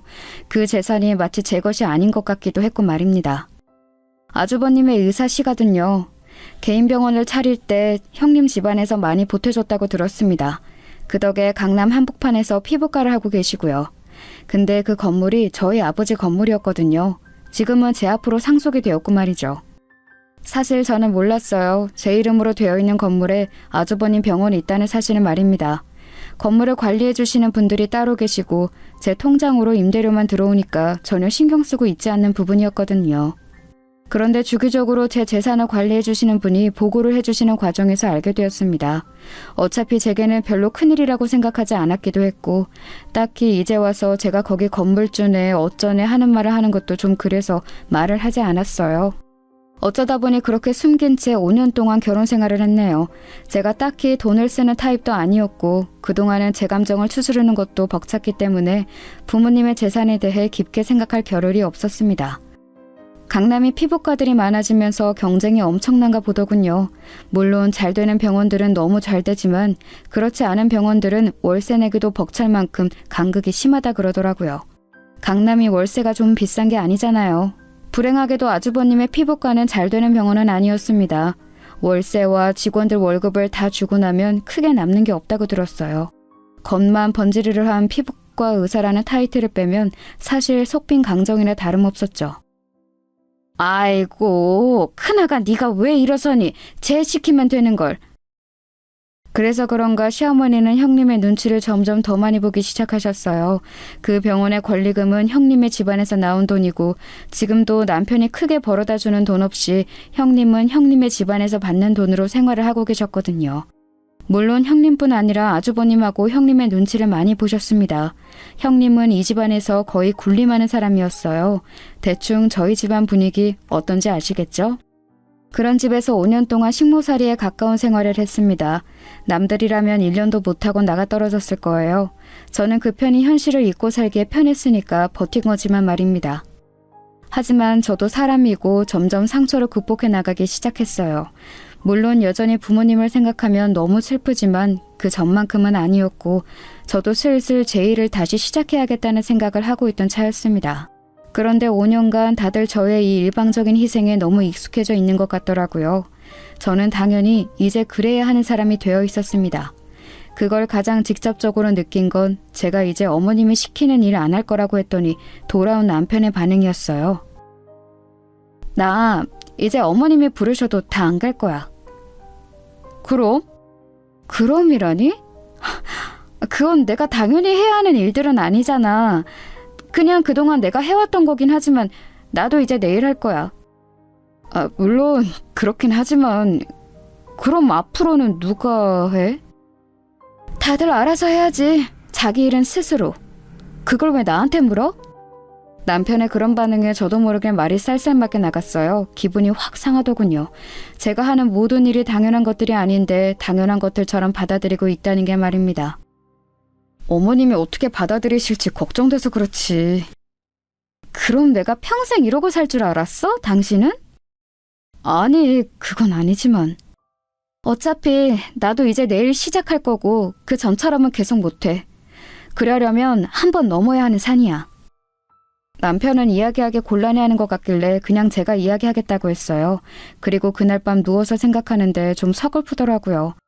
이 사람은 분명 저에게 가족이 되어준다 했었는데 저는 그 사람의 진정한 가족이 아직 아닌 것 같은 기분이 들었거든요. 하지만 힘들 때 힘이 되어준 사람이었기 때문에 그런 생각은 하지 않으려 노력했습니다. 그리고 며칠 뒤 어머님이 다시 부르셔서 집으로 갔어요. 나 오늘 약속 있어서 나갔다 올 동안 대청소 좀 싹 해라. 창틀에 먼지도 다 닦고 저 위에 액자 같은 것도 다 내려서 먼지 털고. 네, 근데 어머님 이제 앞으로는 사람 쓰셔야 할 것 같아요. 그 말에 분주하게 외출 준비를 하던 시어머니가 멈추고 저를 빤히 보더군요. 왜? 네가 있는데 사람을 써? 이제 저도 쉬었던 일을 시작하려고요. 네가 무슨 일... 너 그림 그린다고 했었나? 제가 식모처럼 일만 했더니 진짜 식모인 줄 아는 사람들처럼 굴더군요. 남편도 시어머니도 말이죠. 인제 와서 일을 다시 시작해? 왜? 둘째가 벌어다주는 돈이 모자라니? 아니요. 제가 어디다 돈을 쓰는 타입도 아니고 그냥 저도 이제 제 일을 다시 시작하고 싶어서요. 그니까 왜? 하고 싶어서 했던 일이니까요. 다시 하고 싶어서요. 하고 싶은 거 다 하면서 사는 인생이 어딨어? 그럼 집안일은? 각자 일은 이제 각자 하셔야죠. 뭐? 시어머니가 기가 찬 듯 저를 바라봤지만 사실 정말 기가 차는 건 저였어요. 일단 나중에 다시 이야기하자. 나 지금 늦었으니까. 네. 뭘 다시 이야기해야 할지 몰랐지만 말입니다. 그냥 제가 원래 대신해주던 자기 일을 스스로 하라는 건데 어머님이 외출하시고 마지막이라고 생각하면서 집 청소를 했어요. 그리고 늦게까지 돌아오시지 않아 그냥 집으로 왔습니다. 저는 남편에게도 시어머니에게도 이야기를 다 했으니까 이제 끝났다고 생각하고 예전에 함께 일을 했던 분들께 연락을 해 제가 다시 일을 시작하고 싶다고 말했어요. 그리고 너무 운이 좋게도 다시 일을 시작할 수 있게 되었습니다. 그래서 그 다음에 어머님이 또 불렀을 때 당황할 수밖에 없었어요. 저 지금 일하고 있어서 못 가요. 이 일을 벌써 시작했다고? 그때 아직 이야기 덜 끝났잖니. 제 일이 아닌 일을 제가 여태 하고 있다가 이제 진짜 제 일이 생겨서 그만한다고 하는 게 이렇게 어려운 일인지 예전에는 미처 몰랐습니다. 시작부터 잘못된 거였더라고요. 처음부터 그러지 말았어야 했는데 말이죠. 그날 저는 어머님이 부르셔도 가지 않았고 어머님은 전화로 굉장히 화를 내셨어요. 소리를 고래고래 질러가면서 말이죠. 네가 있는데 사람을 왜 써? 그 돈은 뭐 어디 땅 파서 나오니? 아무것도 없는 얘. 그래도 집안일은 잘하는 것 같아서 마음에 안 들어도 참고 며느리 취급해줬더니 네가 지금 주제도 모르고. 정말 이제 하는 말마다 저에 대한 무시가 깔려 있었어요. 너 같은 애, 너처럼 가진 거 없는 애, 며느리 취급 이런 건 말이에요. 저는 이 집안에 시집와서 단 한 번도 어머님이나 형님이 저를 가족으로 생각한다고 느낀 적이 없었습니다. 그저 식모였죠. 저도 군말 없이 하긴 했으니 제가 원인 제공을 한 것도 일정 부분 있긴 하네요. 어머니랑 무슨 일 있었어? 왜? 전화해서 당신이 이야기를 하시길래. 뭐라고 하셨는데? 아니 뭐 그냥. 얼버무리는 남편을 캐물었더니 버릇이 없다는 둥, 주제를 모른다는 둥, 저런 애 며느리로 계속 못 데리고 있는다는 둥, 애 없는 게 복이라는 둥, 정말 할 소리 못할 소리 다 하셨더라고요. 그 일 꼭 해야 해? 그림 그리는 걸 그만두라는 소리야? 많이 버는 것도 아니고 그냥 내가 벌어다 준 돈으로 편하게 살림만 사는 게. 편하게? 당신 눈에는 그동안 내가 편하게 살림만 사는 것처럼 보였나 봐? 아니, 그 말이 아니고. 그동안은 내가 현실을 잊고 싶어서 몸이라도 혹사시키려고 시키는 모든 일 군말 없이 한 거고 언제까지 내가 이러고 살아? 내가 당신 부인으로 이 집에 들어왔지 식모로 들어왔어? 식모라니 그 말이 아니잖아. 계속 살던 대로 살라는 게 그 말이 아니고 뭐야? 여태 잘 지냈잖아. 당신만 참으면 다 평화로운데. 그렇게 말하고는 앗하는 표정을 짓더군요. 나만 참으면 온 집안이 조용하니까 나만 참아라. 남편은 자기도 모르게 자신의 속마음을 이야기한 겁니다. 그 순간 약간 머리에 찬물을 맞은 듯한 느낌이 들었어요. 아, 이제 저 사람에게도 나는 가족이 아니구나 하는 생각이 동시에 들었습니다. 그날 남편에게 더 이상 그 어떤 말도 하지 않았어요. 저를 그렇게 생각한다는데 제가 거기서 무슨 말을 더 할 수 있었겠습니까? 서러웠지만 눈물도 나오지 않았습니다. 부모님이 없으면 가진 게 많지 않다고 생각되면 이렇게 무시를 받아도 되는 건지 정말 한스럽더라고요. 아버지가 사람은 가진 게 많고 많이 배워야 한다고 매번 말씀하시던 게 생각났습니다. 그리고 시간이 이만큼 지나서야 아버지의 말을 이해할 수 있게 되었어요. 이런 무시를 받을까봐 자신의 방식으로 저에게 그렇게 하셨다는 생각이 들더라고요. 그날 이후로 남편과 제 사이에는 냉랭한 기운이 돌았어요. 꼭 필요한 말만 하고 꼭 해야 할 것들만 하면서 말이죠. 남편도 제 눈치를 보느라 제가 쌀쌀맞게 굴어도 조용히 상황만 살피는 듯 했고요. 그러던 와중에 집안 행사가 다가왔습니다. 명절을 지내지 않는 대신에 1년에 한두 번 온 가족이 모여 식사를 하는 자리였어요. 그날은 저도 일찍 갔습니다. 제가 무턱대고 모든 집안의 일을 하지 않겠다는 건 아니었어요. 저도 제가 해야 할 일은 할 생각이었습니다. 음식을 할 생각으로 갔는데 시댁에는 의외의 상황이 펼쳐져 있었어요. 형님이 어디선가 불러온 출장 요리사들이 요리를 하고 있더군요. 그 화려하고 현란한 모습에 잠시 입을 떡 벌리고 바라봤습니다. 고작 집안 식구들끼리 모여서 밥 한 끼 먹는 건데 과하다고 생각하면서 말이죠. 제가 그렇게 얼이 빠진 얼굴로 그 모습을 지켜보고 있자 시어머니가 그런 저를 발견하고 다가와서는 말을 하더군요. 네가 더 이상 못하겠다고 했다고 하니 네 형님이 이렇게 불렀다. 너는 무슨 복 있니? 이런 손이 사람이 어딨어? 아, 그러셨어요. 감사하네요. 사실 감사하단 생각이 들지는 않았지만 뭐 저를 위해 그랬다고 하니 일단은 그렇게 대답해야 할 것 같았어요. 그랬더니 시어머니가 다시 와다다 말을 뱉기 시작하시더군요. 너는 정말 복에 겨워서 주제 파악이 하나도 안 되는 것 같다. 나 같으면 얌전히 집안일 하면서 살겠구만. 그게 뭐 대단한 일이라고 집안 식구들 이렇게 번잡스럽게 만들어가면서 일을 한다 안 한다 하는 건지 원. 그 이야기를 듣는데 울컥하더군요. 평소라면 참았겠지만 그날따라 참을 수가 없었습니다. 저도 식구예요. 제 말에 시어머니가 애가 지금 무슨 소리를 하냐는 듯한 얼굴로 쳐다보더군요. 저도 이 집 식구라고요. 이 애가 뭘 잘못 먹었나? 누가 아니래?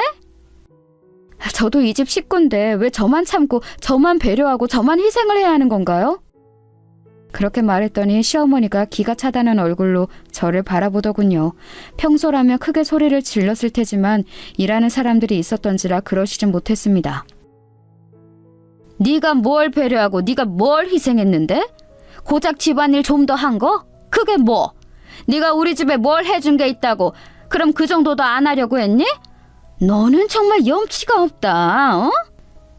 둘이 좋아서 한 결혼인데 뭘 주고받고 하나하나 계산하는 것도 말이 안 되지만 이렇게 뭘 덜 줬다고 다른 걸 해야 한다는 사고방식 자체가 저는 이해가 안 돼요. 세상에 당연히 해야 하는 일은 없어요. 제가 어머님 집에 청소와 빨래를 하는 것도 형님 집에 가서 음식을 하는 것도 그건 제 일이 아니에요. 저는 결혼을 한 거지 식모살이 하러 들어온 게 아니잖아요. 뭐? 너 말 다 했니? 자기도 모르게 큰 소리를 냈던 시어머니가 아차하는 얼굴로 주위를 두리번거리며 집에서 일하시는 분들 눈치를 살피셨습니다. 참 남의 시선을 신경을 많이 쓰시는 분이셨거든요. 나중에 다시 이야기하자. 그리고는 자신의 방으로 들어갔어요. 저는 할 일 없이 소파에 그냥 앉아 있었습니다. 그런데 일하시던 분이 저에게 말을 걸어오시더군요. 아까 어르신께서 그 제주산 갈치로 요리를 부탁하셔서 조림이랑 구이 2가지를 했거든요. 저희는 원래 저희가 가져온 재료로만 하는데 며느리 먹여야 한다고 부탁을 하셔서 일단 하긴 했는데 준비가 안 된 상태에서 하는 음식이라 제대로 됐는지 모르겠네요. 큰며느리 주려고 제주산 갈치까지 주문하신 모양이시더라고요. 그걸 이분들에게 요리해달라고 어머님을 부탁하셨고요. 아, 네. 하고 고개를 끄덕이며 생각했어요. 간을 보고 만약에 안 맞거나 하는 것 같으면 제가 다시 하자고 말이죠. 그리고 모든 음식을 끝낸 출장 요리사분들이 돌아갔습니다. 와, 화려하다, 화려해. 정말이지 화려했습니다. 각종 음식들이 정말 휘황찬란하게 놓여 있었어요. 세상에 이걸 누가 다 먹어? 하는 혼잣말을 중얼거리며 아직 끓고 있는 그 제주산 갈치조림을 보러 부엌으로 들어갔어요. 그리고는 끓고 있는 냄비의 뚜껑을 열고 간을 봤습니다. 좀 밍밍한가? 고개를 갸웃하고 돌아서는데 정말 화들짝 놀랐어요. 언제 나오셨는지 시어머니가 제 뒤에 서 있었습니다. 그 모습을 보고 놀라 숟가락을 바닥에 떨어뜨렸어요. 왜 그렇게 놀랐니? 아니 뒤에 계신 줄 모르고. 너 지금 뭐 먹어본 거니? 아, 이거 갈치조림인데 요리사분들이... 제 말이 미처 다 떨어지지도 않았는데 어머님의 눈이 번뜩하고 빛나더니 손을 들어 제 뺨을 올려치시더군요. 짝 하는 소리와 함께 제정신도 함께 멍해졌습니다. 지금 이게 무슨 상황인지 판단이 되지 않았어요. 정말 너무 놀랐었습니다. 어머님은 그런 저를 향해 굉장히 화난 얼굴로 소리를 지르기 시작하셨어요. 네 형님 먹으라고 사온 제주산 갈치에 먼저 손을 대? 아니 그게 아니고... 이게 어린이 하는 말에 꼬박꼬박 말대꾸 할 때부터 알아봤었어야 하는데 이 위아래도 없는 미친 것이 우리 집에 들어와서는... 그 뒤로도 뭐라 말을 하셨지만 귀가 멍한 기분이 들었어요. 뺨을 너무 세게 맞은 탓이기도 했지만 아마도 충격 때문이었던 것 같습니다. 받아들이기 너무 힘든 일이었거든요. 아버지의 뜻을 어기며 집을 나갈 때도 제 아버지는 제 뺨을 때리신 적이 없어요. 그러니까 태어나서 뺨을 맞아본 건 처음 있는 일이었습니다. 출장 요리사분들이 급하게 요청받은 요리라 제대로 됐는지 모르겠다 하셔서 간을 보고 맞추려고 했던 거예요. 제가 울먹이며 말하자 시어머니는 움찔하는 것 같았지만 그럼에도 불구하고 미안하다는 소리는커녕 되려 더 화를 내시더군요. 그 사람들이 다 전문가인데 어련히 알아서 잘 했으려고. 네가 뭐라고 그 사람들이 해놓은 음식을 간을 보고 맞추니만이 해? 너는 늘 느끼는 거지만 애가 너무 주제를 몰라. 그때 문이 열리고 형님과 아주버님 그리고 남편이 들어왔어요. 세 사람은 앞에서 만났는지 대화를 나누며 집 안으로 들어왔습니다. 그리고는 뺨을 붙잡고 울먹이는 저와 그런 제 앞에 환한 얼굴로 서 있는 어머님을 발견했어요. 아니 이게 무슨 일이에요? 어머니, 자기야! 사실 그들이 들어오면 어머님이 좀 당황할 거라 생각했는데 그건 제 오산이었습니다. 오히려 더 당당하게 나오시더군요. 나는 더 이상 이런 며느리 내 집 식구로 못 둔다. 아니 왜 그러시는데요? 어디서 자기 주제도 모르고 감히? 그 순간 정말 제 안에서 뭔가 퓨즈가 뚝 끊어지는 느낌이 들었습니다. 더 이상은 참을 수도 없었고 참고 싶지도 않았어요. 그리고 자기 어머니를 말리기는커녕 저와 시어머니 사이에서 어쩔 줄 몰라하며 아무 행동도 하지 않은 남편에게도 정이 뚝 떨어지더군요. 얼굴 꼬라지도 보기 싫어졌습니다. 어머니는 말끝마다 제 주제에 어딜 감히 복에 겨운 줄도 모르고 소리를 하시는데 이 집이 대체 얼마나 대단한 집이라고 그런 말을 하시는 건데요? 누가 보면 재벌집인 줄 알겠어요. 고작 이 정도로 매번 제 주제 타령하는 것도 웃겨요.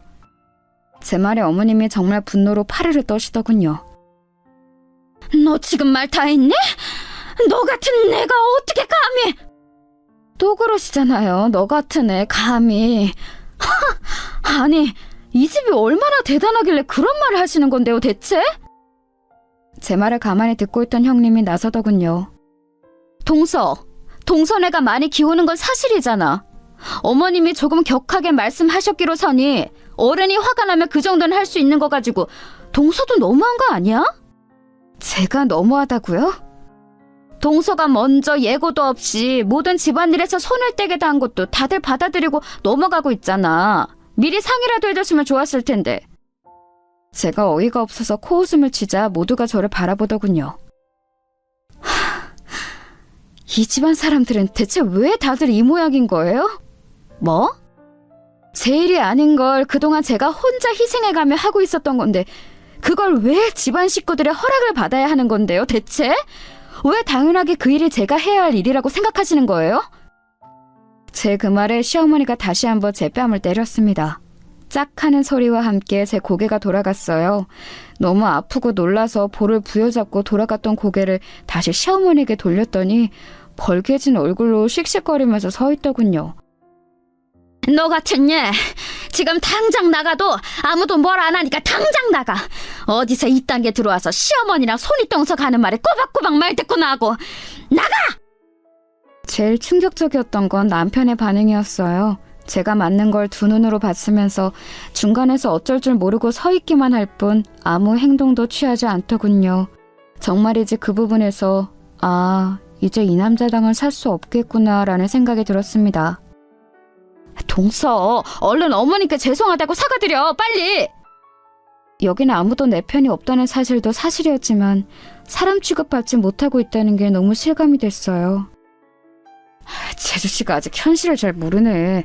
그림 그려서 돈 얼마나 번다고 그냥 어머니랑 와이프가 하라는 대로 하면서 지금처럼 지내요. 밖에서 이제 뭘 할 수 있는 나이도 상황도 아닌데. 그만 고집 부리고 좀. 왜 이렇게 사람이 멍청하고 고집이 세? 다들 시어머니 옆에 붙어서 저를 나무라더군요. 누가 봐도 제가 잘못한 게 아닌데 말이죠. 남편은 무슨 이야기를 하려나 싶어 눈길을 남편에게 돌렸습니다. 일단 사과드리고 다음 이야기는 나랑 집에 가서 하자. 자기야. 남편의 입에서 그 말이 나오자마자 오늘 모든 걸 끝내야겠다 생각했어요. 그래서 숨을 크게 들이마시고 이야기를 시작했습니다. 다들 오늘 처음 알게 될 그 이야기를 말이죠. 저희 아버지가 살아계셨을 때 뭐 하셨는지 아무도 모르시죠? 그 이야기를 지금 왜 꺼내냐는 얼굴로 모두가 저를 바라보더군요. 살아계셨을 때 부동산으로 돈을 좀 크게 버셨거든요. 제가 그림 그린다니까 반대가 정말 심하셨어요. 그래서 아버지 돈은 절대 쓰지 않겠다고 다짐하면서 집을 나와서 월세살이를 했거든요. 남편이 무슨 소리를 하냐는 얼굴로 저를 바라보더군요. 자신도 처음 듣는 이야기일 테니까 당연히 그랬겠죠. 그때 이 사람 만나 연애했어요. 아빠가 그것도 참 반대하셨는데 집안이 너무 기운다고 그런 남자랑 연애하지 말라고 말이죠. 시어머니가 지금 무슨 소리를 하냐는 얼굴로 제 앞에 서더군요. 우리 집이 기운다니 너 지금 어디 머리 아프니? 돌아버린 거야? 무슨 소리를 하는 거야 지금? 제 이야기 아직 안 끝났으니까 끝까지 들으세요. 제가 무서운 표정으로 그렇게 말하니 조금 움찔하더군요. 제가 말을 이었습니다. 저는 어차피 아버지 돈 물려받을 생각도 없고 도움받을 생각도 없었으니까 그냥 그러시던지 말던지 신경 안 쓰고 이 사람이랑 연애했고요. 근데 그 와중에 사고로 두 분 다 돌아가시는 바람에 이 사람한테 우리 집 이야기할 겨를도 없었고 좀 지나고 보니 내 멋대로 살고 싶어서 아버지 도움 안 받겠다고 하고 집 나온 건데 이제 와서 그런 아버지 재산 이야기하는 것도 웃겨서 그냥 아무한테도 이야기 안 하고 있었단 말이죠. 당신 아버지한테 물려받을 재산이 있다는 말이야? 시어머니가 그 말에 코웃음을 치더군요. 얼마나 대단히 많이 물려받았길래 이 정도로 당당하니? 우리 집안이 부족한 게 뭐가 있다고? 네가 재산 좀 있다고 이제 와서 그래. 미안하다 할 것 같니? 이번에는 제가 코웃음을 쳤습니다. 미안하다고 사과하셔도 어차피 이제 그 사과 받을 생각도 없고요. 저는 오늘부로 이 사람이랑 이혼할 건데 여기 계신 분들한테 오늘 제 결정을 말해야 하니까 그러려면 이 이야기를 해야 해서 하는 거예요. 제 그 말에 모두가 무슨 이야기를 하냐 하는 얼굴로 저를 바라봤습니다. 아주버님 병원 제가 지금 2년째 월세 안 올려드리고 있거든요. 그거 다음 달부터는 원래 시세대로 올릴 테니까 그런 줄 아세요. 제 그 말에 모두가 눈을 동그랗게 뜨고 저를 바라봤습니다. 대체 무슨 말을 들은 건지 모르겠는 듯한 얼굴들이었어요. 그 건물주가 저희 아버지셨거든요. 지금은 저고요. 아직도 상황 파악이 안 되는 것 같았습니다. 제가 사실 이번 일만 잘 넘어가면 그냥 월세 안 내도 된다고 이야기하면서 다 말씀드리려고 했는데 이렇게 됐네요. 이제는 남들 거니까 재산 정리는 확실하게 해야겠죠. 모두가 입을 떡 벌리고 있는 와중에 시어머니는 도저히 그 말이 믿기지 않는 듯 보였어요. 쟤 정말 미친 거 아니니? 어디서 헛소리를... 헛소리인지 아닌지는 나중에 보시면 알겠죠. 그리고 당신은 내가 이혼서를 준비하면 거기에 도장 찍을 준비나 해. 그러고 그 집을 나왔습니다. 맞은 뺨이 정말 얼얼했어요. 집으로 들어와서 정말 필요한 것들만 바로 가지고 집을 나왔습니다. 사실 남편이 바로 따라 나올 줄 알았는데 그것마저 제 착각이었더군요. 아마 진짠지 아닌지에 대한 이야기를 거기서 나누고 있었겠죠. 집을 나와 호텔로 갔어요. 남들은 이럴 때 집 나오면 친정에 가서 부모님께 한탄도 하고 편도 들어달라고 하고 그런다던데 저는 그럴 부모님이 계시지 않다는 게 다시 한번 실감이 나더군요. 눈물이 났습니다. 그리고 그동안 제가 얼마나 호구 등신처럼 살아왔는지 생각하면 할수록 알겠더군요. 그들 중엔 저를 가족으로 생각하는 사람은 아무도 없었다는 사실도 다시 한번 깨닫게 되었습니다. 심지어 제 남편까지 말입니다. 얼마나 지났을까 남편에게서 전화가 왔어요. 자기야 들어와. 내가 잘못했어. 내가 네가 잘못했다고 하면 아 그래 다 용서해줄게 하고 집에 곱게 들어가려고 그날내를 피우고 나왔는 줄 아니? 어머님이랑도 잘 이야기했어. 다시는 당신 일 안 시키고 무시도 하지 않으신대. 왜? 내가 돈이 많아서? 그 말이 아니잖아. 그게 어떻게 그 말이 아니야? 바로 직전까지만 해도 나를 그렇게 무시하던 양반이 하루아침에 안 그러겠다고 하는데? 그게 내가 가진 돈 때문이 아니면 뭔데? 그랬더니 남편은 한동안 대답이 없더군요. 그런 말로는 도저히 저를 설득시킬 수 없다는 걸 알았는지 이번에는 다른 방법을 쓰기 시작했습니다. 설사 그렇다고 한들 그건 어머님이고 나랑 당신은 별 문제 없었잖아. 별 문제가 없어? 그건 당신 생각이고 우리가 별 문제가 없긴 뭐가 없어? 어머님 때문 아니면 우리는 잘 지냈잖아. 당신은 방관자야. 뭐? 내가 힘들어하는 거 정말 몰랐어? 몰랐다고 할 수 있어? 몰랐어도 문제지. 같이 사는 부인이 그렇게 힘들어하는데 관심조차 없었다는 말이니까.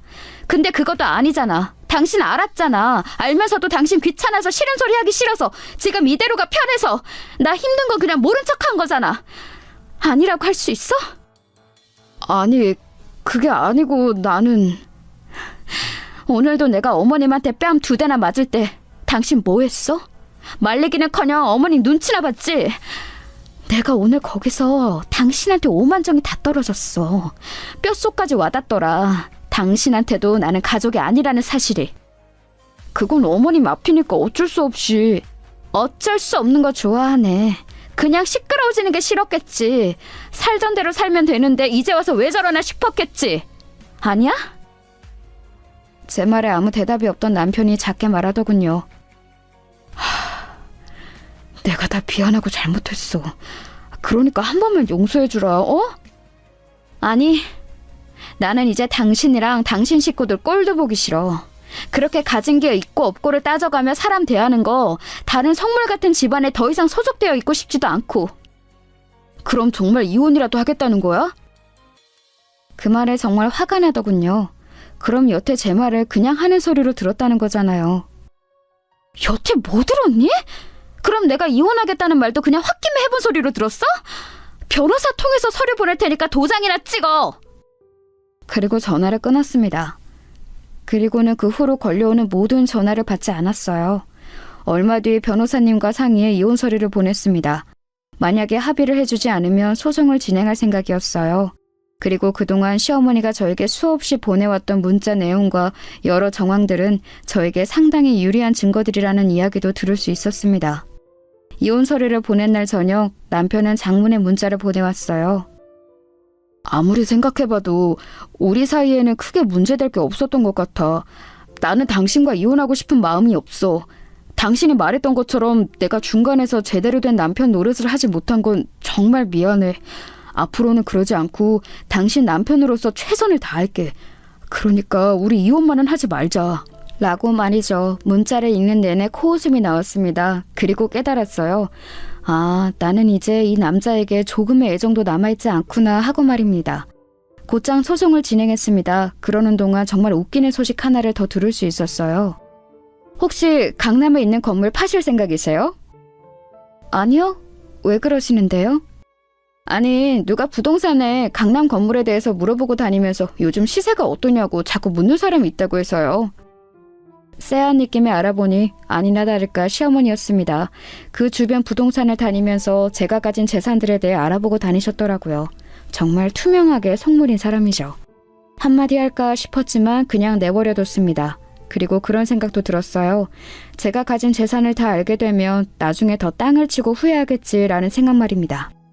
이혼 소송장을 접수하고 얼마 지나지 않아서 그 소식이 남편과 시댁 식구들 사이에 다 전달된 모양이었습니다. 그리고 아주버님의 병원 월세를 올린다는 소식도 말입니다. 시어머니께서 전화가 왔거든요. 좀 만나줄 수 있겠니? 말투부터 다른 사람이었습니다. 그 전에 저를 대하던 모습과는 완전히 360도 다른 사람의 모습이었어요. 사실 그 자리에 나가지 않을까 하는 생각도 들었지만 궁금하긴 하더군요. 시어머니가 어떤 모습으로 저를 대할지 말입니다.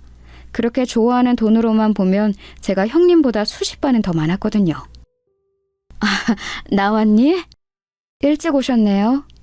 약속 시간보다 10분이나 먼저 나가는데도 시어머니는 이미 와 있었습니다.